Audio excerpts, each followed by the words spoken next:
Hello students, welcome to the YouTube channel of Science Zone.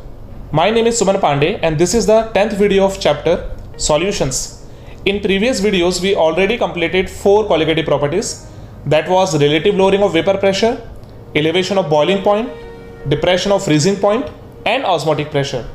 In today's video we are going to cover a very important topic, that is Van 't Hoff factor. We will also discuss its relation with all other 4 colligative properties.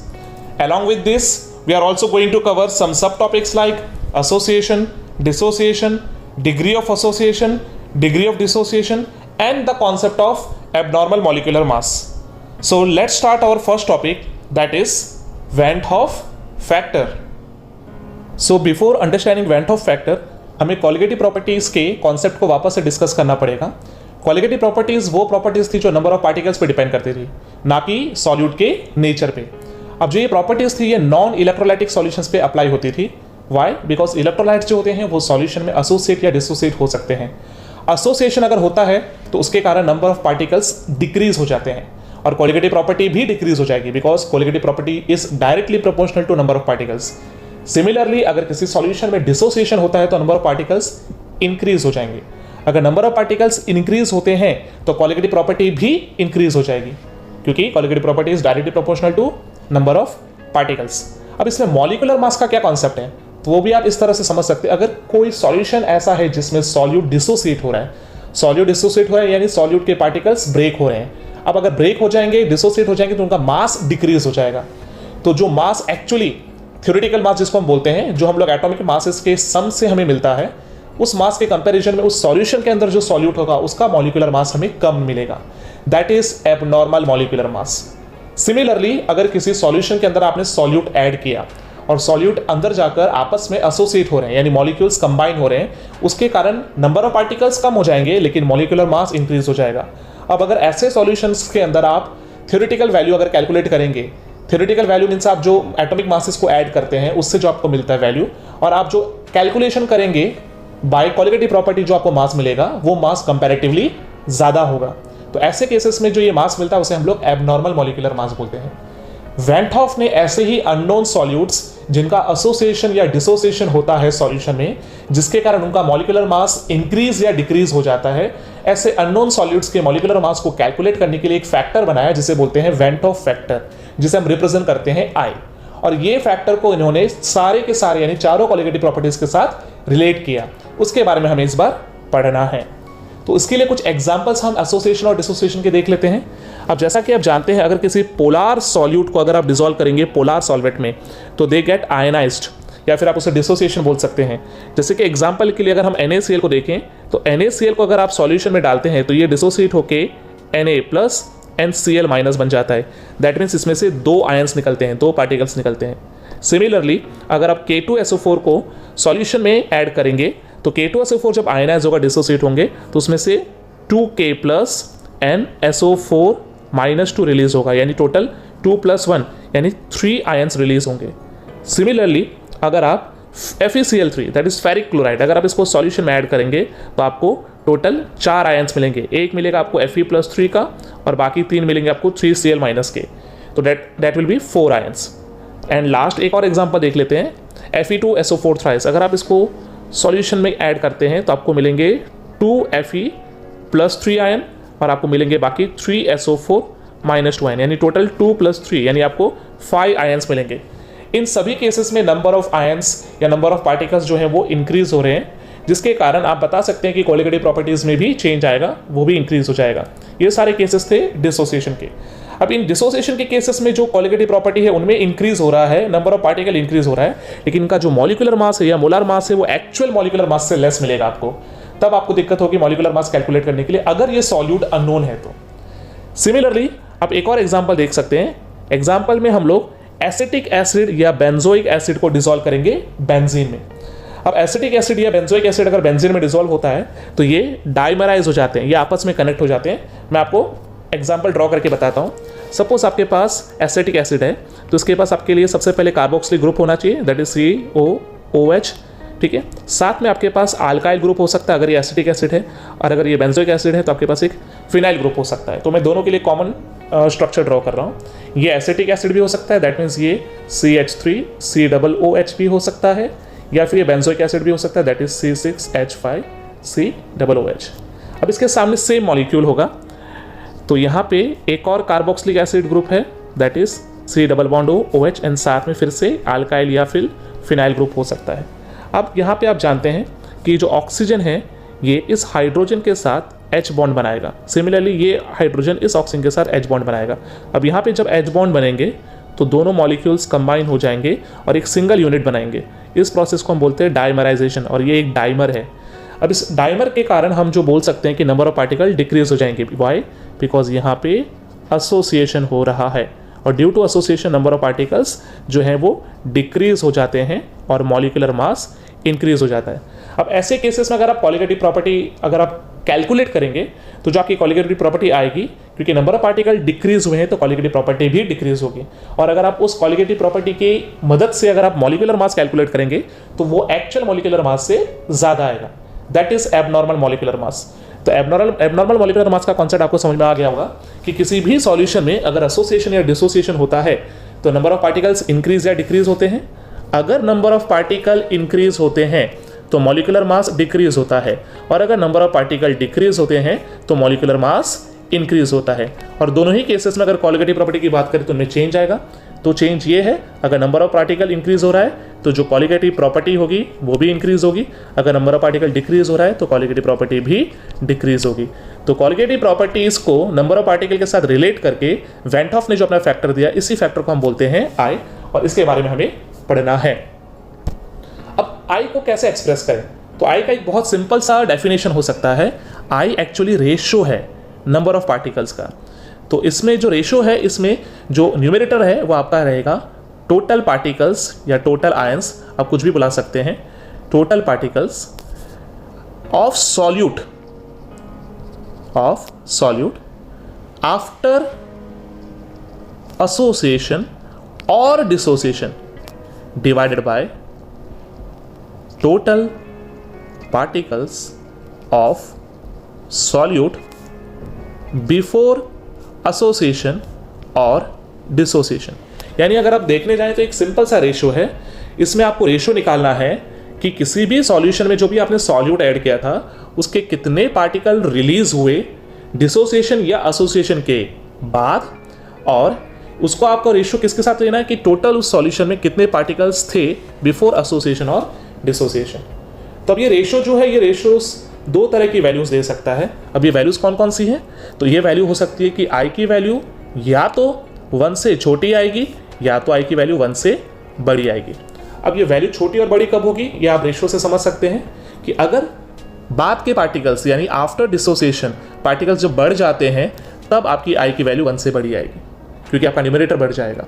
और अगर आपकी बाद की value that is association के बाद number of particles कम हो जाते हैं तब आपकी आई की वैल्यू 1 से छोटी आएगी। यानी आप बोल सकते हैं कि जब n डिक्रीज हो जाता है, नंबर ऑफ पार्टिकल डिक्रीज हो जाता है तो आई भी 1 से छोटा आएगा, और अगर n इंक्रीज हो जाता है तो आई की वैल्यू भी 1 से ज़्यादा होगी। या फिर आप ये भी बोल सकते हैं जब कॉलिगेटिव प्रॉपर्टी डिक्रीज होगी तो आई की वैल्यू लेस देन 1 आएगी, या फिर कॉलिगेटिव प्रॉपर्टी इंक्रीज होगी तो आई की वैल्यू मोर देन 1 आएगी। या फिर आप ऐसा भी बोल सकते हैं कि अगर मॉलिक्यूलर मास यहाँ पे इंक्रीज हो जाता है तो आई की वैल्यू लेस देन 1 आती है, और जब मॉलिक्यूलर मास डिक्रीज हो जाता है तब आपकी आई की वैल्यू मोर देन 1 आएगी। तो ये 3 कंडीशंस हैं जिनको हम आई के साथ कनेक्ट कर सकते हैं। अब इन आई को हम कॉलिगेटिव प्रॉपर्टीज के साथ कैसे मैच करें? तो हमारी 4 कॉलिगेटिव प्रॉपर्टी कौन कौन सी थी? तो फर्स्ट हमारी कॉलिगेटिव प्रॉपर्टी थी RLVP, that is relative lowering of vapour pressure, जिसके अंदर आपने पढ़ा था कि हमारा जो सॉल्यूशन है उसके अंदर वेपर प्रेशर में जो डिक्रीज आता है that is relative lowering, that is P01 upon P1 upon P01 equals to x2। दूसरी आपकी कॉलिगेटिव प्रॉपर्टी थी एलिवेशन ऑफ बॉइलिंग पॉइंट, जिसके अंदर आपने पढ़ा था कि delta TB is equal to KB into molality. आपकी तीसरी जो कॉलिगेटिव प्रॉपर्टी थी that is depression of freezing point, that was delta TF equals to KF into molality. और आपकी लास्ट जो प्रॉपर्टी थी that was osmotic pressure, that is pi equals to MRT। अब इन सारे फैक्टर्स के अंदर, कॉलिगेटिव प्रॉपर्टी के अंदर आपको वेंट ऑफ फैक्टर इंट्रोड्यूस करना है। तो वेक्टर फैक्टर जो है वो इंट्रोड्यूस जब होगा तो इन सभी फॉर्मूलेज के अंदर आपको सिर्फ मल्टीप्लाई बाय आई करना है, मल्टीप्लाई बाय आई करना है। अब ये आई मल्टीप्लाई होने से क्वालिटी की प्रॉपर्टी में कैसे चेंज आएगा तो अभी मैं आपको बता देता हूँ। अब जैसा कि मैंने आपको बताया था कि आई की वैल्यू या तो 1 से बड़ी आएगी या तो आई की वैल्यू 1 से छोटी आएगी। तो अब जैसा कि जानते हैं कि आई की वैल्यू 1 से कब बड़ी आती है, आई की वैल्यू 1 से तब बड़ी आती है जब आपका डिसोसिएशन होता है, और जब आई की वैल्यू लेस देन 1 आ रही है इसका मतलब ये एसोसिएशन होता है। अब डिसोसिएशन में नंबर ऑफ पार्टिकल्स बढ़ जाते हैं। अब यहाँ देख सकते हैं कि relative lowering of vapour pressure है वो डायरेक्टली x2 पे डिपेंड कर रहा है। x2 क्या है, सॉल्यूट के मोल फ्रैक्शन। अगर आप सॉल्यूट के मोल फ्रैक्शन की बात करें तो दैट इज N2/N1 + N2, यानी डायरेक्टली मोल्स पे डिपेंड कर रहा है। यानी अगर हमारा ये qualitative property number of moles पे डायरेक्टली डिपेंड कर रहा है और डिसोसिएशन में नंबर ऑफ मोल्स या पार्टिकल जो है बढ़ रहे हैं, यानी आई की वैल्यू भी 1 से बढ़ रही है, इसका मतलब ये relative lowering of vapour pressure property भी इंक्रीज हो जाएगी, क्वालिटेटिव प्रॉपर्टी जो है आपकी वो इंक्रीज हो जाएगी। Similarly elevation of boiling point में भी सेम फैक्टर काम करेगा। आई की जितनी ज़्यादा वैल्यू बढ़ेगी उतना ज़्यादा बॉइलिंग पॉइंट में आपको एलिवेशन दिखेगा। यहाँ पे भी डिप्रेशन ऑफ फ्रीजिंग पॉइंट में आई की जितनी बड़ी वैल्यू होगी वो आपको शो करेगा कि फ्रीजिंग पॉइंट में कितना ज़्यादा डिप्रेशन हुआ। या लास्ट फैक्टर जो है ऑस्मोटिक प्रेशर जो है, वहाँ पे भी आई की वैल्यू जितनी ज़्यादा इंक्रीज होगी उतना ज़्यादा ऑस्मोटिक प्रेशर जो है वो इंक्रीज हो जाएगा। तो क्वालिटेटिव प्रॉपर्टीज़ के अंदर जब हमने आई फैक्टर को इंट्रोड्यूस किया तो हमें डिफरेंट क्वालिटेटिव प्रॉपर्टीज़ मिली। अब ये जो क्वालिटेटिव प्रॉपर्टी हम आई के साथ कैलकुलेट कर रहे हैं इसे हम कैलकुलेटेड क्वालिटेटिव प्रॉपर्टी बोलते हैं। ये कैलकुलेटेड क्वालिटेटिव प्रॉपर्टी जो होती है ये हम लोग ऑन पेपर कर सकते हैं, और ये जो क्वालिटेटिव प्रॉपर्टी है वो एक्चुअली जो ओरिजिनल क्वालिटेटिव प्रॉपर्टी आनी चाहिए थी डिसोसिएशन या एसोसिएशन के बिना, उससे डिफरेंट आती है। तो वेंट ऑफ फैक्टर को हम लोग क्वालिटेटिव प्रॉपर्टी के साथ भी रिलेट कर सकते हैं। नाउ हम कुछ आयनिक कंपाउंड्स के लिए went Hoff factor that is I को कैलकुलेट करके चेक करते हैं कि ये फैक्टर कौन सी प्रॉपर्टीज पे डिपेंड कर रहा है। इसके लिए कुछ एग्जांपल्स हम कंसीडर कर रहे हैं, और हमारी जो कंडीशन है दैट इज फॉर डिसोसिएशन, यानी हम ऐसे आयंस को कंसीडर करेंगे जो डिसोसिएट हो रहे हैं। एग्जाम्पल के लिए हम लोग सपोज NaCl को कंसीडर करते हैं। अब NaCl एक आयनिक कंपाउंड है। हम जानते हैं कि जब हम इसे वाटर में डिसॉल्व करते हैं, अगर हम इसको वाटर में ऐड करेंगे तो एक्चुअली ये पूरी तरह से आयनाइज होगा, दैट इज 100%। अभी हम जितने भी एग्जाम्पल देखने वाले हैं इसमें हम लोग 100% आयनाइजेशन कंसीडर करेंगे। जब 100% नहीं होता है तब हमें कौन सी कंडीशन अप्लाई करनी है वो हम आगे देखेंगे। फिलहाल हमारा जो NaCl है ये एक सॉल्यूट है जिसको हमने वाटर, जो कि हमारा सॉल्वेंट है, उसके अंदर हमने डिसॉल्व किया और ये 100% आयनाइज हो गया। अगर 100% आयनाइजेशन होता है तो उसका डिग्री ऑफ आयनाइजेशन जिसको हम बोलते हैं अल्फा, उसकी वैल्यू कितनी होती है 1। यस, अल्फा आपने पढ़ा है, ये आपने इक्विलिब्रियम में पढ़ा है 11th में। हम जब किसी भी चीज़ के आयनाइजेशन को परसेंटेज में एक्सप्रेस करते हैं तो उसे हम लोग आउट ऑफ 100 कैलकुलेट करते हैं, और जब हम उसे डिग्री में कैलकुलेट करते हैं हम आउट ऑफ 1 कैलकुलेट करते हैं। यानी जहाँ 100% आयनाइजेशन होता है वहाँ डिग्री ऑफ आयनाइजेशन 1 होता है। अब अगर NaCl डिसोसिएट होगा तो इसमें से जो निकलेंगे पार्टिकल्स वो होंगे Na+ का एक पार्टिकल और Cl- का एक पार्टिकल, जो कि होगा हमारा एक्वस मीडियम में। अब यहाँ पे हम लोग वेंट ऑफ फैक्टर कैलकुलेट करते हैं। तो went Hoff factor that is I का फॉर्मूला क्या था, it is total number of ions और पार्टिकल्स आफ्टर डिसोसिएशन। अब यहाँ देख सकते हैं कि बिफोर डिसोसिएशन NaCl जो यहाँ पे एक था, सिंगल पार्टिकल था, लेकिन आफ्टर डिसोसिएशन यहाँ पे एक Na+ रिलीज हुआ और साथ में एक Cl- रिलीज हुआ। यानी अगर हम देखने जाएं तो टोटल हमारे कितने पार्टिकल्स हो गए 2। तो फॉर्मूला क्या था, टोटल पार्टिकल्स आफ्टर डिसोसिएशन, तो डिसोसिएशन वाज 2 और बिफोर डिसोसिएशन कितने थे 1। तो आंसर कितना आएगा आपका 2। तो अब यहाँ देख सकते हैं कि आई की वैल्यू जो है वो ग्रेटर देन 1 आई है, या फिर हम बोल सकते हैं आई की वैल्यू डायरेक्टली हम कितने कैलकुलेट कर सकते हैं 2। वाई, क्योंकि इसमें से 2 आयंस रिलीज हुए हैं। सिमिलरली एक और एग्जांपल देख लेते हैं। एग्जांपल में हम लोग सपोज मान लेते हैं हमारे पास FeCl3 है। अब ये भी मान लेते हैं कि FeCl3 को जब हम वाटर में ऐड कर रहे हैं तो ये भी 100% डिसोसिएट हो रहा है, यानी इसका भी अगर हम बात करें डिग्री ऑफ डिसोसिएशन तो ये हो जाएगा अल्फा की वैल्यू 1। अब ये डिसोसिएट होगा तो इसमें से निकलेगा Fe+3 एंड साथ में निकलेंगे 3Cl-। अब यहाँ देख सकते हैं कि जो Fe है वो इनिशियली 1 पार्टिकल था, बाद में ये 1 पार्टिकल जो निकला वो Fe+3 का है और 3 पार्टिकल जो निकले वो Cl- का है। अगर हम इसको ऐड करेंगे तो टोटल हमारे पास 4 पार्टिकल्स रिलीज होंगे। अब according to the formula of van't Hoff factor I equals to total number of ions after dissociation which was 4 and before dissociation that is 1। तो आपका आंसर कितना है, इट इज 4। यानी आपका डायरेक्टली आई की value जो है वो 4 आई। वाई, क्योंकि आपके जो टोटल आयंस थे वो भी 4 थे। ओके, और आई की वैल्यू जो आपको 1 से बड़ी मिल रही है, जो कि आपको हमने पहले ही बताया था कि डिसोसिएशन में आई की वैल्यू 1 से ज़्यादा होती है because number of particles increase हो जाते हैं एंड मॉलिक्यूलर मास डिक्रीज हो जाता है। तो इससे आपने ये सीखा किसी भी आयनिक सॉल्यूट के लिए अगर आपको आई कैलकुलेट करना है तो आप डायरेक्टली आई कैलकुलेट कर सकते हैं। कैसे, bye counting the number of particle. जैसा कि FeCl3 में टोटल 4 पार्टिकल्स थे तो इसका I है 4। MgCl2 अगर होता तो Mg+2 and 2Cl- यानी टोटल पार्टिकल 3, तो उसका I होता 3। सिमिलरली आप किसी भी आयनिक कंपाउंड में अगर I कैलकुलेट करना चाहते हैं तो आप डायरेक्टली कैलकुलेट कर सकते हैं number of ions released after dissociation. और इस I को हम लोग यहाँ पे जो एक्सप्रेस कर रहे हैं एक n वैल्यू से एक्सप्रेस कर रहे हैं, n फैक्टर, और n जो है ये क्या होगा, it is number of ions released after dissociation. और ये आपको कब अप्लाई करना है, ये आपको आयनिक सॉल्यूट्स पे अप्लाई करना है जो 100% आयनाइजेशन या डिसोसिएशन शो कर रहे हैं। सिमिलरली एक और एग्जांपल हम देख सकते हैं, बट इस बार हमारा जो कंडीशन होगा दैट इज एसोसिएशन। अगर एसोसिएशन हो रहा है सॉल्यूट का सॉल्यूशन में, तब हमें कैसे कैलकुलेशन करनी है।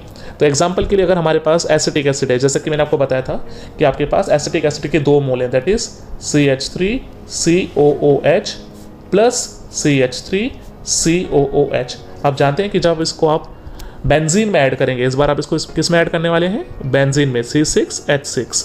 अगर आप बेंजीन में इसको ऐड करने वाले हैं तो ये एसोसिएट हो जाएंगे दोनों मॉलिक्यूल। आप जानते हैं कैसे एसोसिएट होने वाले हैं। तो आपका जो है यहाँ पे हाइड्रोजन बॉन्डिंग बनेगा दोनों के बीच में।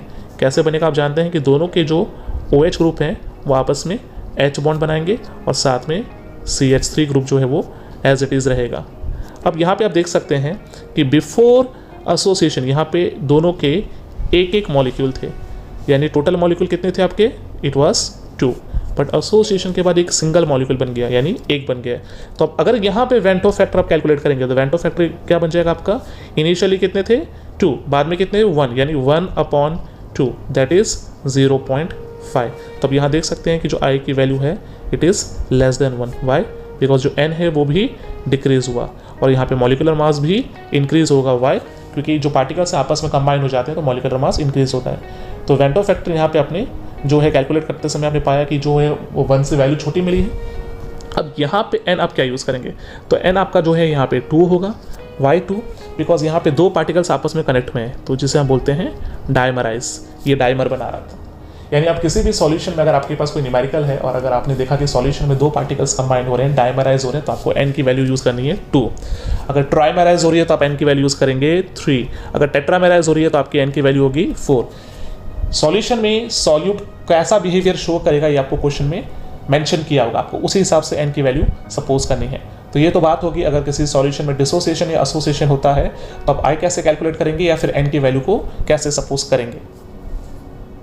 सो फाइनली वेंटो फैक्टर के हम 3 फॉर्मूलेस एक्सप्रेस कर सकते हैं जो कि नंबर ऑफ पार्टिकल्स पे या फिर मॉलिक्यूलर मास पे या फिर क्वालिटेटिव प्रॉपर्टीज से रिलेटेड है।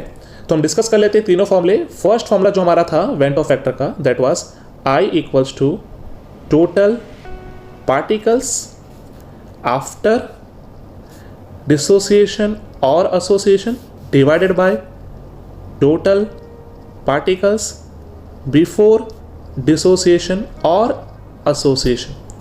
आपका दूसरा जो फॉर्मूला बन सकता है वो ये है van't Hoff factor equals to normal molecular mass upon abnormal molecular mass. Normal molecular mass का मीनिंग हुआ यानी जो आप कैलकुलेट करते हैं एटॉमिक मासेस को ऐड करके, या तो आपको क्वेश्चन में गिवन होगा।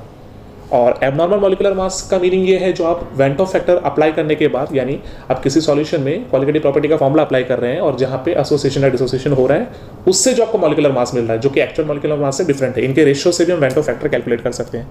और जो लास्ट फॉर्मूला आप जो अप्लाई कर सकते हैं वो है क्वालिटेटिव प्रॉपर्टी का। तो आप इसके लिए अप्लाई कर सकते हैं observed qualitative property divided by theoretical qualitative property. Observe qualitative property आपको क्वेश्चन में गिवन होगी, ये आपको कैलकुलेट नहीं करनी है। और थ्योरेटिकल क्वालिटेटिव प्रॉपर्टी जब आप अप्लाई कर रहे हैं फॉर्मूला, यानी आप एसोसिएशन या डिसोसिएशन के केस में किसी सॉल्यूशन के अंदर क्वालिटेटिव प्रॉपर्टी को कैलकुलेट कर रहे हैं, तो जो आपको क्वालिटेटिव प्रॉपर्टी मिलने वाली है जो कि थ्योरेटिकल वैल्यू है, जो ज़्यादा या कम हो सकती है। अब आपके पास कंडीशन भी 2 डिफरेंट है। आप जानते हैं कि आपकी कंडीशन क्या है, कि अगर आपकी कंडीशन है डिसोसिएशन वाली तो इसके अंदर आपका जो n होगा that is number of particle, ये इंक्रीज हो जाएगा। अगर नंबर ऑफ पार्टिकल इंक्रीज होगा तो आपकी जो क्वालिटेटिव प्रॉपर्टी की वैल्यू है ये भी इंक्रीज होगी और फाइनली आपका जो मॉलिक्यूलर मास है वो डिक्रीज होगा।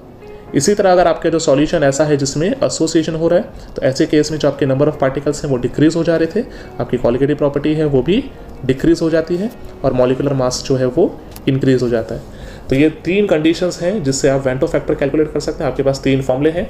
फर्स्ट फॉर्मूला है टोटल पार्टिकल्स आफ्टर डिसोसिएशन और association divided by total particles before dissociation और एसोसिएशन।